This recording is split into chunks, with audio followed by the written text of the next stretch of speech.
Melbourne, half a world away. Constructed during a time of great prosperity, this energetic city is home to over 140 nationalities. When the gold rush occurred in the 1850s, which is when the bulk of the population started to come into Melbourne, and Melbourne became known as Marvellous Melbourne. Founded 100 years ago, it still draws on the riches of its past. A blend of Victorian and contemporary style, its architecture is simply spectacular. There are a lot of opportunities here for architecture and for contemporary architecture. An ideal climate, a dynamic urban planning, and a laid-back lifestyle strike the perfect balance, making Melbourne one of the world's most attractive cities. It's an almost perfect place to live, almost. The shortage of drinking water remains a deep concern for its 4 million inhabitants. We have a goal of using only 155 liters of water per person each day as a yearly average. Cultural capital of Australia, Melbourne is also the city's sports mecca. Avid fans of rugby, cricket, baseball, basketball, tennis, you name it. They've even invented a sport, footy. When the season begins, all other sports become secondary and all we hear about is footy.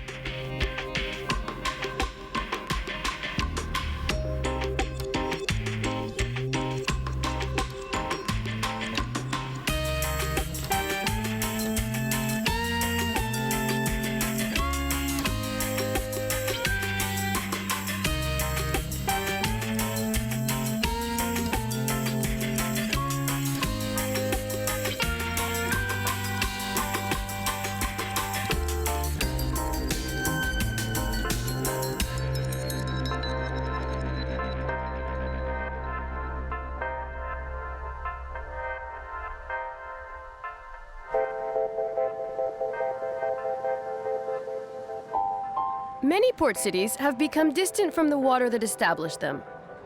But here in Melbourne, water is the essence of life. We could almost say that the Yarra River is the city's most important artery. I hop on a boat to see the Yarra up close. On my way, a quick chat with Naomi, my skipper. Do Melburnians feel a link with the water? All Australians feel linked with the water. I guess the idea of Melbourne and the Docklands is they're trying to continue the idea of Sydney, bring people to the water more, and this South Bank region started in the 90s and it's getting busier and more popular, so I guess it's working as they planned. Melbourne is the biggest port in Australia. Yeah, it takes around 70% of our cargo in Australia, so it is very busy. We've just almost completed the dredging project, which has enabled us to take in deeper drafted vessels again, so hence even more cargo. I suppose the only carry-on effect is that there's more trucks, and so the traffic is heavier in Melbourne now, and the population growing as well is not helping. Melbourne has begun a full-scale reconstruction of its old port. This $12 billion project seeks to revitalize the area and keep the city's history alive. Mark Haycox is one of the project's chief planners. In order to develop the port project for future generations, he had to look into the past.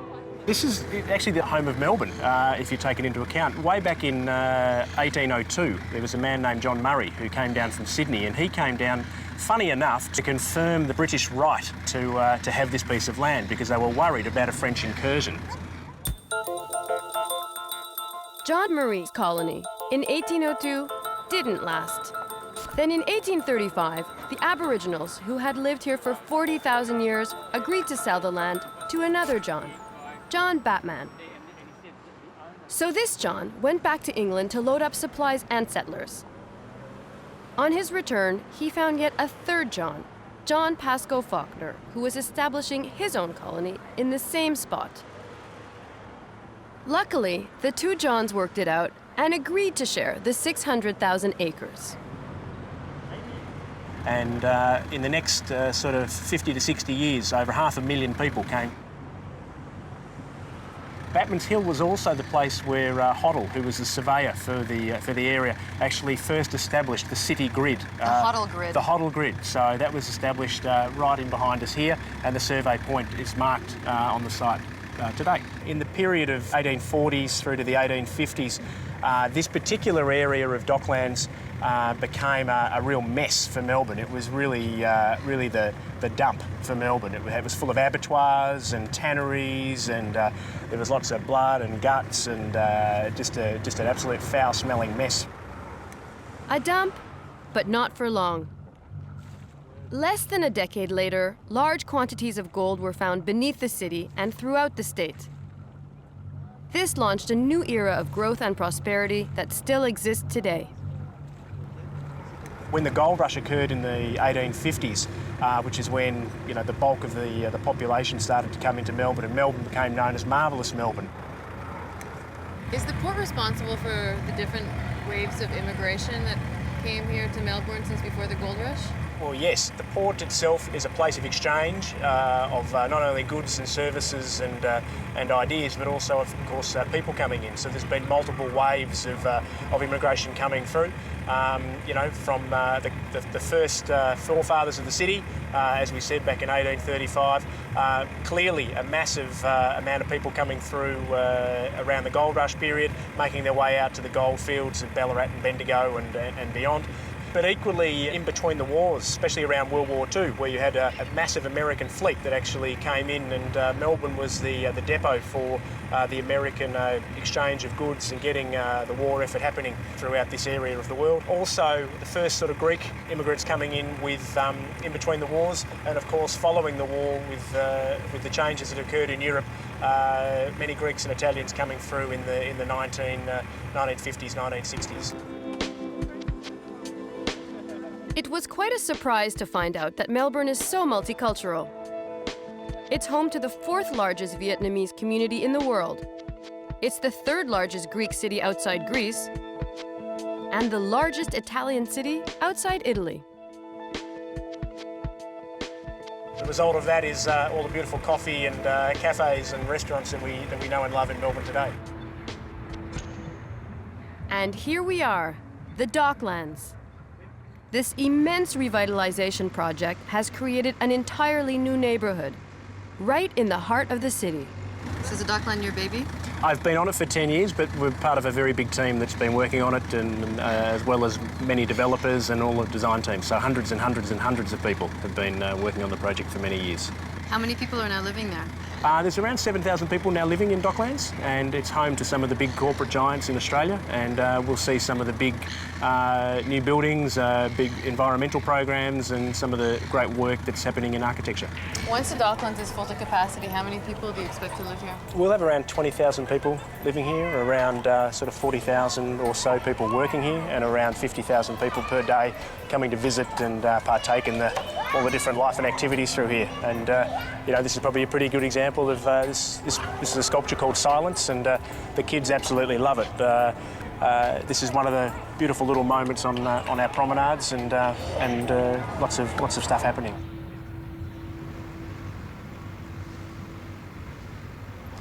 Are there schools here yet? We don't have a school here yet. Part of the program for the development has been setting aside 5% of the developable area for human services contribution. We are going through the process at the moment to identify opportunities for a school. With the amount of children now living in Docklands and the amount of people living in downtown Melbourne, there is an opportunity now, there is enough demand now to start thinking about how we might and where we might fit an urban school in. So it will be probably a different school than what you would understand in terms of a traditional approach to a school, but we're looking at 3 or 4 different options for that at the moment. Is this a unique project in Melbourne for private investors to come in and not use up any government funds? It's certainly a unique project in Melbourne, if not Australia. It's Australia's largest urban renewal project. The process of procuring the development is reasonably unique, although it is now being referenced We have many delegations from all around the world come and visit us to learn about how delivering the project. So there is various versions or different types of what we do happening around the world. Having said that, in the initial enabling part of this project, we travelled to learn about all the positive outcomes that have taken place in different waterfronts around the world, as well as some things that maybe didn't work as well that we could learn from. So, you know, great examples in Cape Town, South Africa, Vancouver in Canada, San Francisco's waterfront, New York, Boston, London, different waterfronts around the world. So you could go through here and measure things and look at things, and you would find the little bits and pieces of the best stuff from around the world.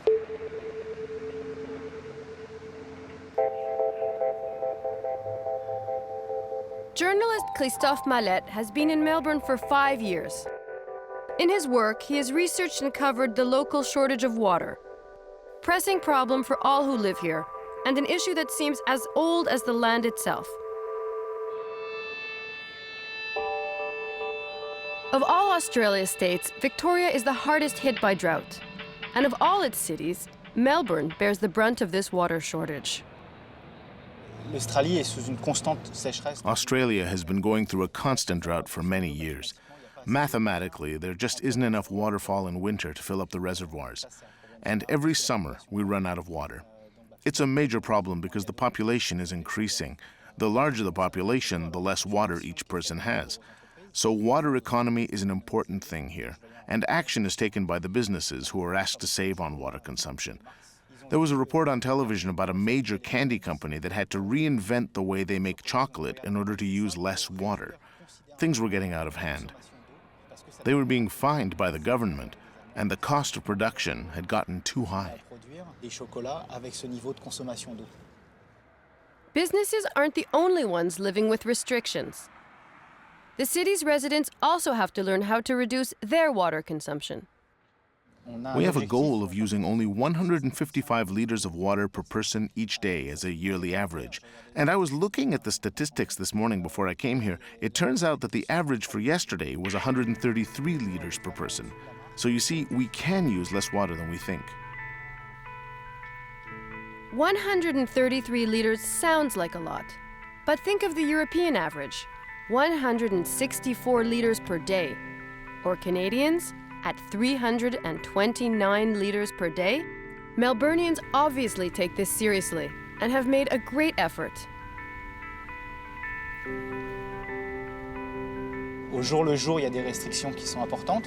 On a daily basis, there are important regulations. You can't water your garden whenever you want. You can only do it on certain days. You can't wash your car all the time either. When it rains, we often see people take out their car to wash it with rainwater. Here's something I haven't seen anywhere else, and it's given by the government. It's a little hourglass that you put in the shower with a suction cup. It represents 4 minutes. That's how much time the government of Victoria asks you to spend in the shower. They ask you to spend only 4 minutes in the shower, not more. And this hourglass helps you do that. It's free. You can stop by Melbourne Water to pick one up. You can also register on their website, and they'll send you a water-saving kit. The kit has this in it, but it also has a water-efficient shower head you can install at home to use less water. 4 minutes, it's really, really short. How often do you time yourself in the shower? I did just this morning, using the hotel-installed hourglass. Even visitors are expected to think about water usage. Most Australians I know either have this in the shower or they have buckets. They take their shower with buckets around them to collect the water that falls down and splashes around them, and they use that to water their garden plants. This is a major thing in Australia, and if you don't respect that, chances are you'll find yourself in very intense arguments. You can't have an attitude and decide to water your garden whenever you feel like it. Australians are serious about this. Sometimes you'll see people watering their garden with a sign that says, "I use bowl water." They're not using the city's water, they're using their own water, their own well. They'll say it so no one calls the police or vandalizes their garden because they're using water on the wrong day.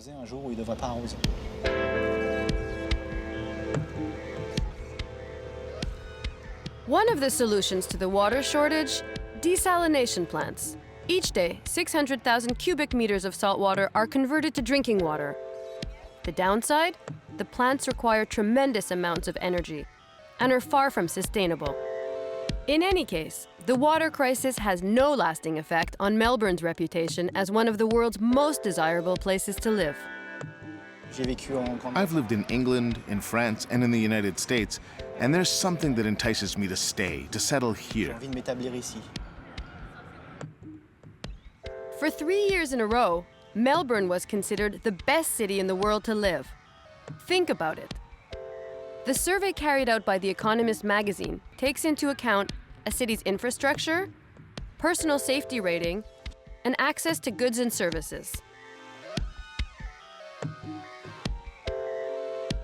I had a really good job in England. I really loved my work. And it took me 9 months to decide whether I wanted to keep my job or if Melbourne had what it took to win me over. So I came here to check the place out, and it only took 15 days for me to realize that this is where I wanted to be. The attitude here is great. People are really European. They're very friendly. They talk a lot. And the Australians are so laid back. We say that in Perth, people are so laid back that they're horizontal. Here it's more active on all levels, work, culture, and life in general. You've heard of the American dream. Well, I think this is the Australian dream. For me, it is my Australian dream. I have a car, but I only use it for leisure. I walk everywhere, or I take the train. It's a very livable city. Everything is 15 or 20 minutes away, and it's enjoyable to be able to say, I'll be there in 15 minutes, and to actually be there in 15 minutes on foot.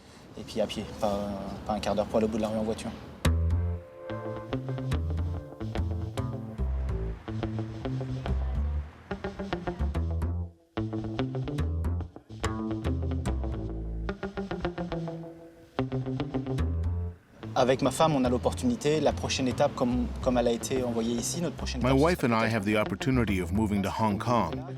It could be a great opportunity in terms of experience and finances, but I have doubts. We ask ourselves if it's really worth it. We made a chart. On one side, why Melbourne, and on the other, why Hong Kong. On l'a séparé en deux, pourquoi Melbourne, pourquoi Hong Kong? There were ups and downs on both sides, but Melbourne has something that makes us love it so much. So on the bottom of the chart, it simply said, we love Melbourne. It's hard to say why, a bit of everything. The climate, the people, the city, the openness. La ville, l'accessibilité. Just think, 150 years ago, Melbourne did not exist. And if not for the discovery of gold in the state of Victoria, it may have never grown beyond a town. But the rush for instant wealth filled the area with entrepreneurs, adventurers, and people looking for a new life. At the center of this bustling prosperity was Melbourne. At the time, it instantly became the richest city in the world. And with such means, it was incredibly well constructed.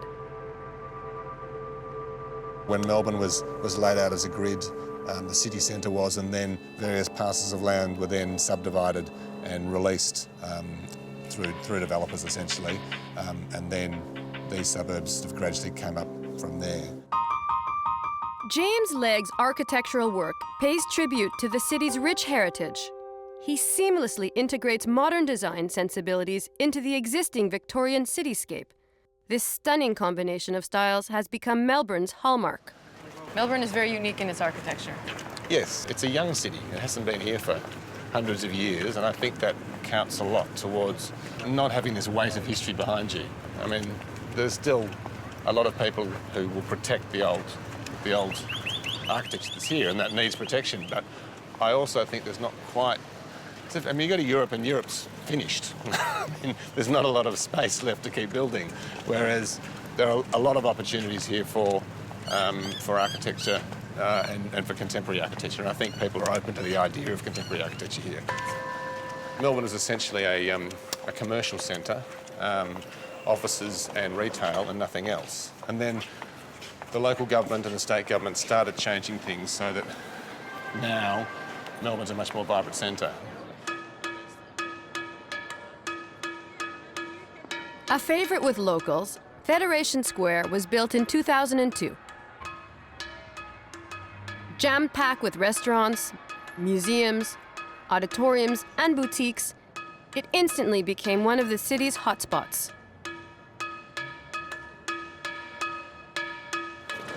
And so here we're in the middle of Federation Square.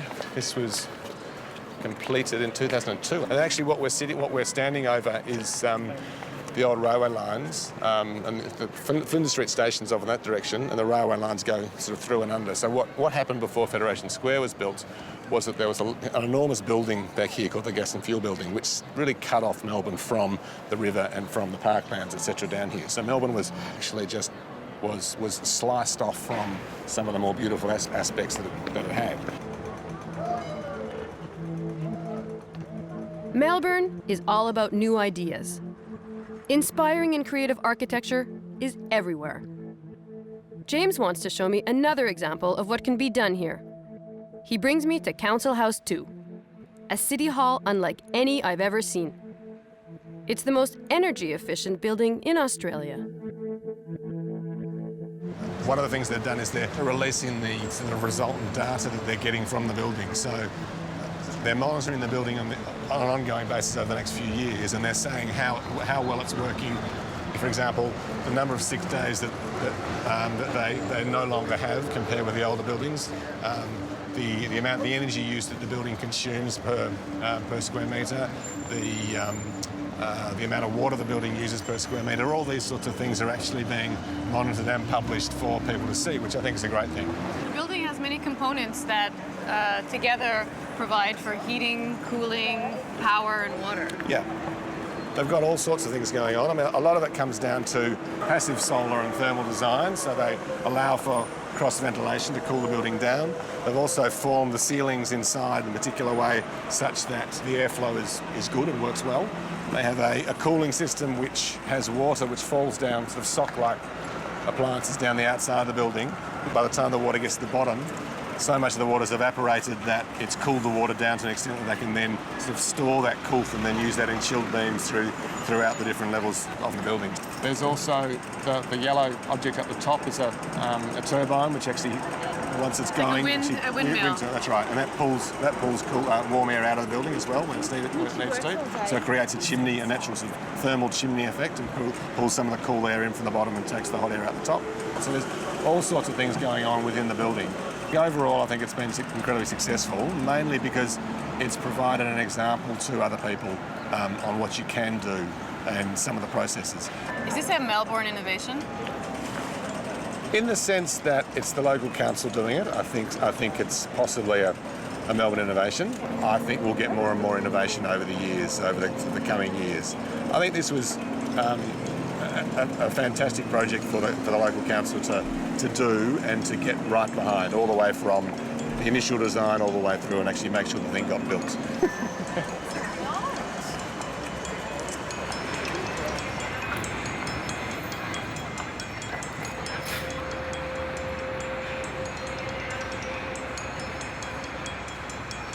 This is one of the old establishment men's clubs called the Melbourne Club. So that's very old and crusty. And here there's a little door because one of the buildings opposite apparently was a brothel. So the men would go in Collins Street, the Collins Street entrance. They're just off to the club, darling, and they'd go to their club. They'd sneak out through the door, go across the road to the little brothel, and then go back. That's terrible. That's what used to happen. It seems like Melburnians are really easygoing and laid back, but at the same time, it seems like there are a lot of laws here and regulations. Yeah, we're arguably one of the most overly regulated cities in the world, they say. I'm not sure where that comes from. My favourite so far is a $140 fine for not wearing a bike helmet. Yeah.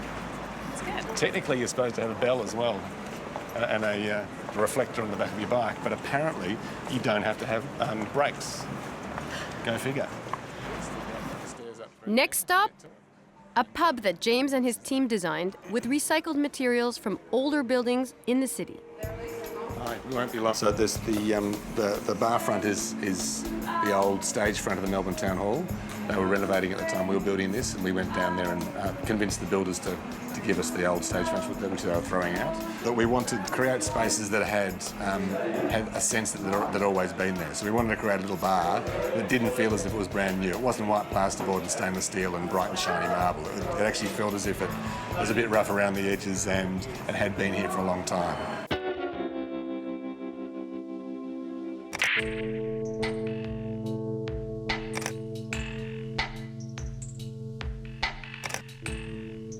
Melbourne's architecture is beautiful, but behind its facades, you'll find the true soul of the city. A network of more than 200 laneways.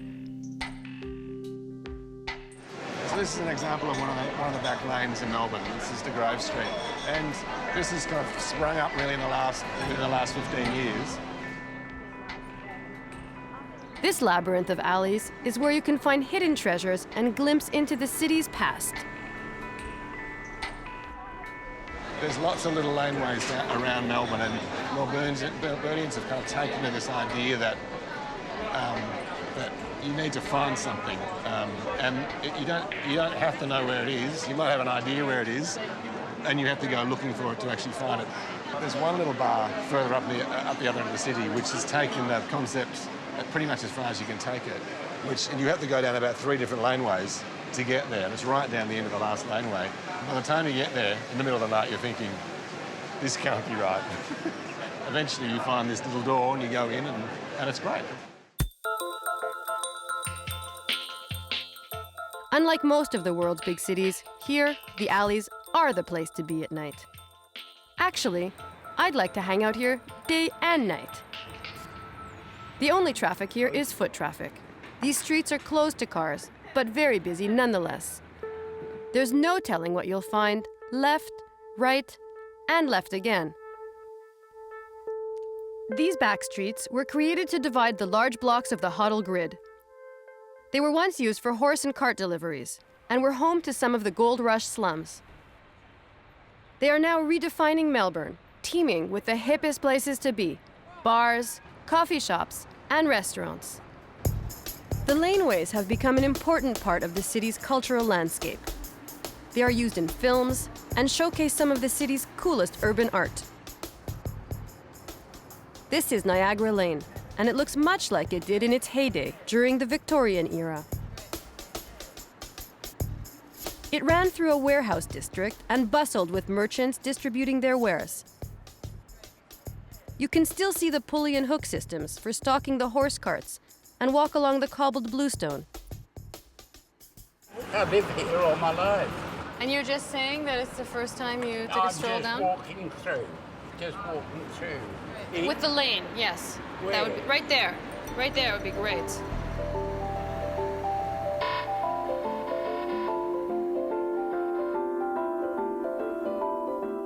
Melbourne has been able to revive its heritage, which gives it its authenticity. And locals are all very involved in the effort to keep things just the way they are. Not that they're conservative, they've simply realized how good life is here.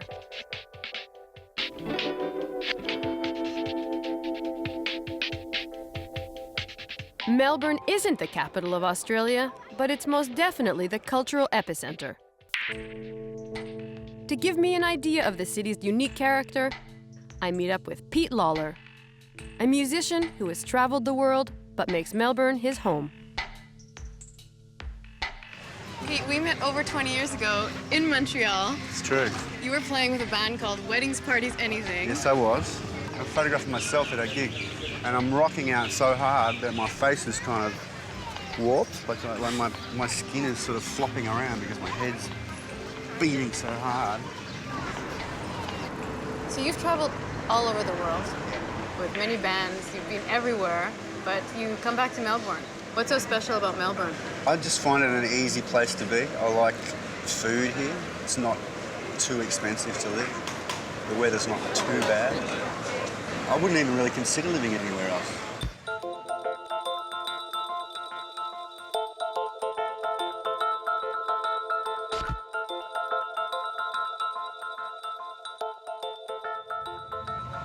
That's nice. Nice is the all-purpose Australian word.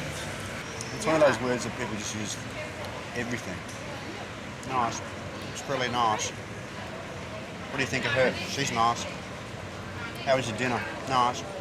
That man's jacket, that's quite nice. Those kids are probably very nice. How's your coffee? Nice. And a walk through Melbourne with Pete? Nice.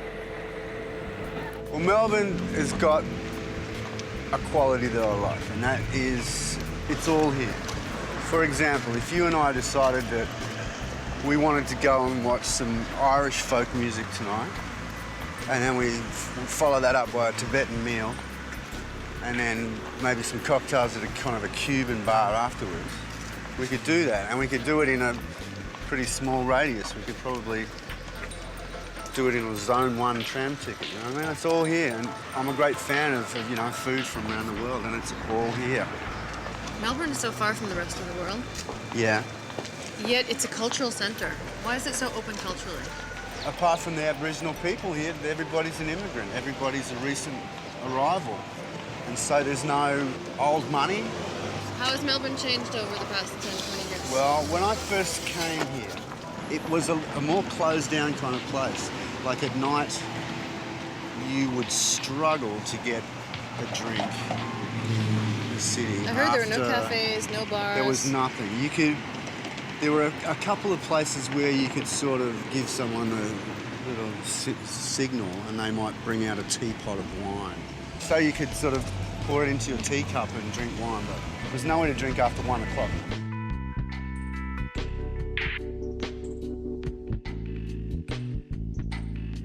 The public transport system works very well here. Yes, it does. Have you been on the tram before? No, I haven't. Yes, it is. Do you know how to ask the tram to stop? If you pull the wire. Correct. So will you let me pull the wire when we're getting off? Yeah, you're like a kid, aren't you? The city tram service is fantastic. With 440 cars covering 224 kilometers, it's one of the most extensive in the world. Melbourne is actually the only Australian city to keep its tram service running.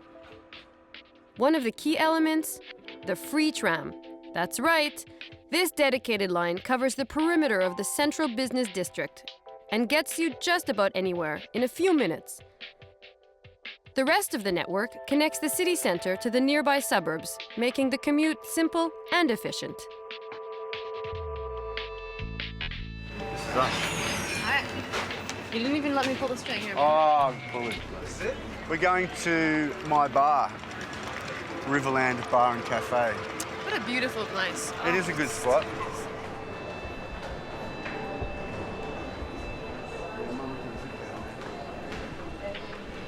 This is Riverland. Yep.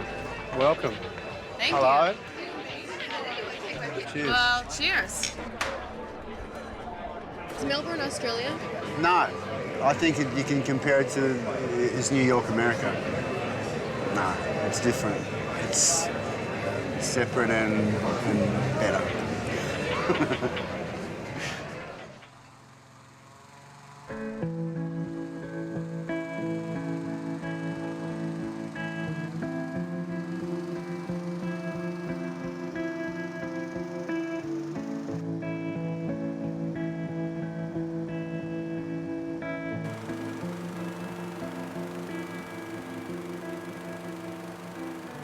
No sleep for me. Nope.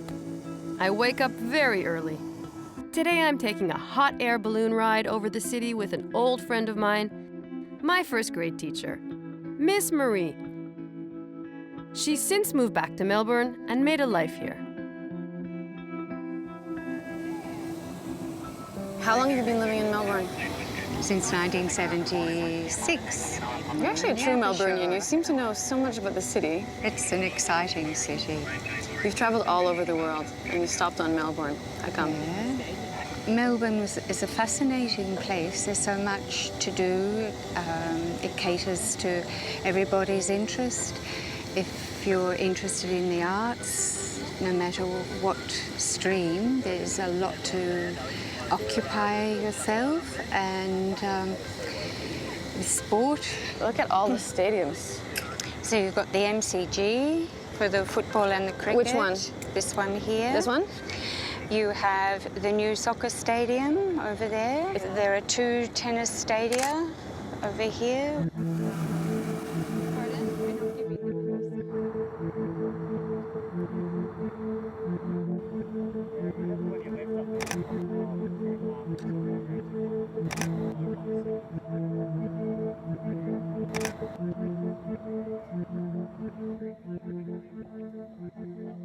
This breathtaking look at the city reveals the complex layout of the neighborhoods and the extent of its multicultural richness.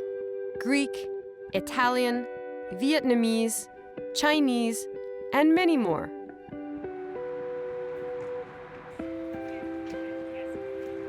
There are, what, 180 languages spoken in Melbourne? Yes, it keeps increasing. So And Melbourne is very open to immigrants?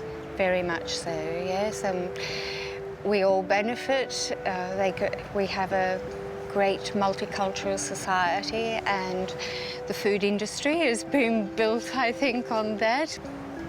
The English don't have much of a reputation for food. So thank goodness all these immigrants came, right? Exactly, yeah. So the Italians probably were among the first to make their mark, the Chinese alongside, but then we've developed since. And with the Italians, we can start talking about really good coffee. We certainly can, and coffee became really big in the 50s, I think, in Melbourne, and I could be mistaken, but I think Pellegrini's were the first to bring in a coffee machine to Melbourne. I would So that love was to our go first. to Pellegrini's with you. I'd love to go too. Opened by Italians, naturally. First brought here by the Italians, coffee is all the rage in Melbourne. Everyone starts their day with a visit to the barista. For, according to the locals, a cup of the best coffee in the world. Hello. I was just wondering, is it true that this is the first espresso bar in Melbourne? The first espresso bar in the CBD of Melbourne. We were the second to have the second coffee machine in Australia. You opened in what year? In 1954, Pellegrini's opened, 2 brothers. And then in 1974, Sisto, my partner, and myself bought it from the Pellegrinis in 1974. Melbourne's a big coffee city. Melbourne is actually the coffee city of Australia. More discerning people here. That's why Starbucks failed. We're too coffee conscious here in Melbourne, and the people know their coffee. We've been spoiled. We have been spoiled with our coffee, very by much so. the Italians. Yes. The Greeks didn't even get a chance. No, did they didn't.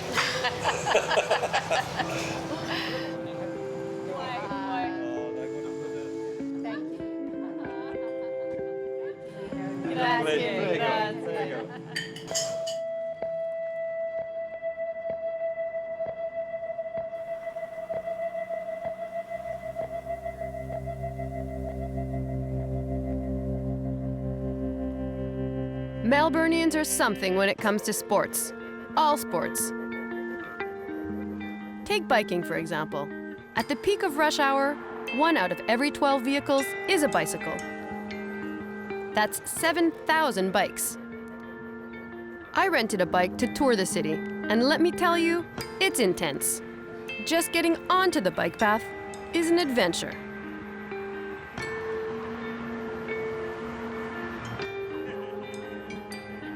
Biking is just one of the many local sporting activities. What are you in the mood for? Running? Rowing? How about a game of ping pong?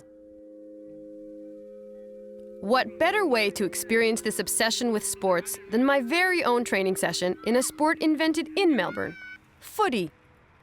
Marc Laurent is helping with a local game. This is footy, a happy fusion of football and rugby. The origins of the sport are Irish. It resembles rugby in a way and gridiron or American football in another. There are a few differences, one of which is the rounded ball. The ball has a very unique shape, but the real difference is that footy is not just a sport, it's a religion. Teams comprise 18 players. Getting the ball through the opposing team's center post scores you 6 points. If you miss, well, you still get 1 point. Players aren't the only ones trying to score. In Melbourne, betting is an extremely popular pastime.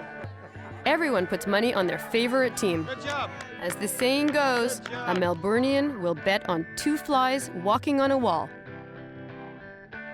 The Australian Football League has 16 teams, 9 of which are here in Melbourne. It's really a neighborhood sport that has taken on a whole other dimension. The teams all have clubs of more than 30,000 fans or members. I had a choice. I could choose a team because I was a stranger. But the kids here, from the day they're born, they have the pajamas and the posters up in the room. It's a big thing in school. Come on, scoop the ball one at a time. That's the way. All right. It's not easy to handle the ball. Even professionals make mistakes. They run and all of a sudden they lose the ball. And of course, when the ball is on the ground, it makes for surprising bounces. You don't have this in American football because there, the ball practically never touches the ground. Fast as you can. All right, scoop the ball. Come on. All right, good work. Around the cone. Drop it there. Good work. It's just like hockey in Canada. Yes, footy is like a religion here. When the season begins, all other sports become secondary and all we hear about is footy. If a player breaks a finger, it's the headline of the day. Qui se casse un doigt, ça fait la page couverture des médias. Yeah.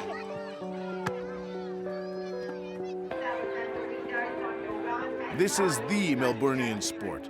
This stadium has been here in different forms for more than 150 years, and it's a local pride. It's called the MCG, or the Melbourne Cricket Ground. But if you're a local, you never say MCG. It's the G.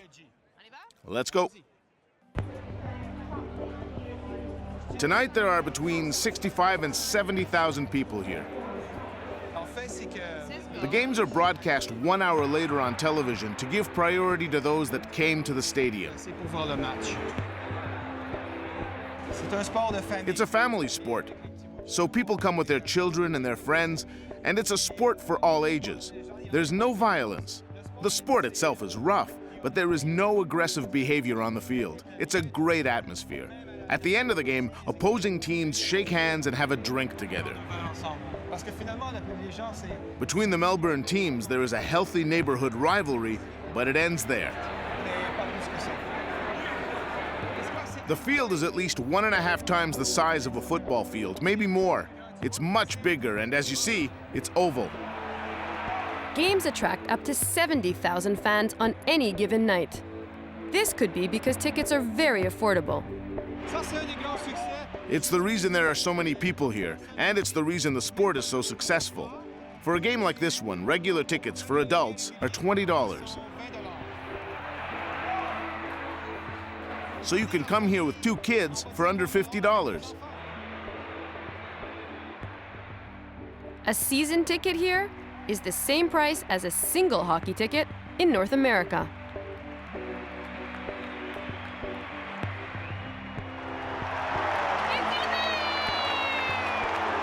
Here, if there's a sport, there are fans. And where there are fans, why not build a stadium? Anywhere else in the world, building a stadium is long and complicated. Here, all it takes is a little interest, and you've got a new stadium. Australia did well at the last FIFA World Cup. They made it to the semi-finals. And that opened the door to the construction of a new stadium. It's being built right now. People thought, hey, why don't we follow football? We're good. And obviously, there's no better place than Melbourne to build a new stadium.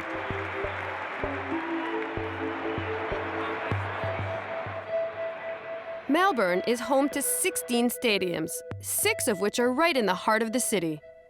With so many beautiful places to watch your favorite team play, it's not hard to see why sports are such an obsession here.